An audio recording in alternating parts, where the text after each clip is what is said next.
નમસ્કાર દર્શક મિત્રો, હું શીતલ મહેતા, ન્યૂઝ ઓફ કચ્છમાં આપનું સ્વાગત છે. જોઈએ આજના સમાચાર. રાજકોટમાં ધૂળેટીના દિવસે એટલાન્ટિસ બિલ્ડિંગમાં આગ લાગતા 3 વ્યક્તિઓના મૃત્યુ થયા.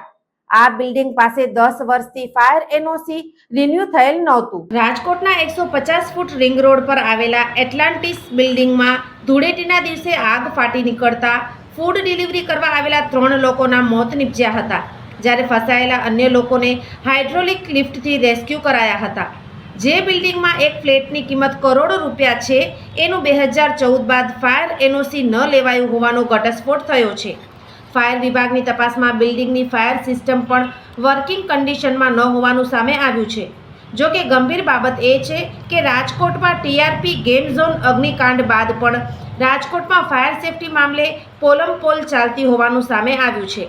એટલાન્ટિસ બિલ્ડિંગનું વર્ષ 2014 બાદ ફાયર એનઓસી ન લેવાયું હોવાનું સામે આવ્યું છે. ફાયર વિભાગે 2 નોટિસ આપી હોવા છતાં રહીશો બેદરકાર રહ્યા અને તંત્રએ પણ નોટિસ આપી સંતોષ માન્યો હોવાનો ઘટસ્ફોટ થયો છે. આ બાબતે રાજકોટ ફાયર વિભાગના ઇન્ચાર્જ CFO અશોકસિંહ ઝાલાએ જણાવ્યું હતું કે બિલ્ડિંગનું 2014 બાદ ફાયર એનઓસી લેવાયું નથી. ફાયર સિસ્ટમ પણ વર્કિંગ કન્ડિશનમાં નથી. ફાયર વિભાગે 2 વાર નોટિસ આપી છે, પરંતુ રેસિડેન્શિયલ બિલ્ડિંગ હોવાથી સીલ કરાયું નથી. રાજકોટ ફાયર વિભાગને આગ લાગવાનો કોલ 10 અને 17 વાગે મળ્યો હતો. એ બાદ ફાયરની ટીમ પહોંચી હતી. પાણીનો મારો ચલાવી આગ બુઝાવવાના અને રેસ્ક્યુ કામગીરી શરૂ કરવામાં આવી હતી. આગમાં સ્મોક વધારે થઈ જતાં કાચ તોડી સ્મોક બહાર કાઢવા કામગીરી કરવામાં આવી હતી. 1.5 કલાક બાદ આગ કાબૂમાં આવી હતી. રાજકોટમાં ગઈકાલે એટલાન્ટિસ બિલ્ડિંગમાં 6થા માળે આગ લાગી હતી. હવે આ કેસમાં PGVCL FSLનો અભિપ્રાય મેળવી આગળની તપાસ થઈ રહી છે. આ દુર્ઘટનામાં સ્વિગીના ડિલિવરી બોય તેમજ બ્લિંકિટના ડિલિવરી બોય અને તેના પિતરાઈ ભાઈ સહિત 3 લોકોના મોત નીપજ્યા હતા. પ્રાથમિક તપાસમાં શોર્ટ સર્કિટ થવાના કારણે આગ લાગી હોવાનું સામે આવ્યું છે. આગ એટલી વિકરાળ હતી કે એના કારણે ફ્લોર પર રહેલા બંને ફ્લેટના મુખ્ય દરવાજા બળીને ખાક થઈ ગયા હતા અને ફ્લેટના અંદરના ભાગે થોડું નુકસાન થયું હતું. જો કે સદનસીબે આ ફ્લેટમાં અંદર કોઈ નહોતું, જેથી મોટી જાનહાનિ થતાં અટકી છે.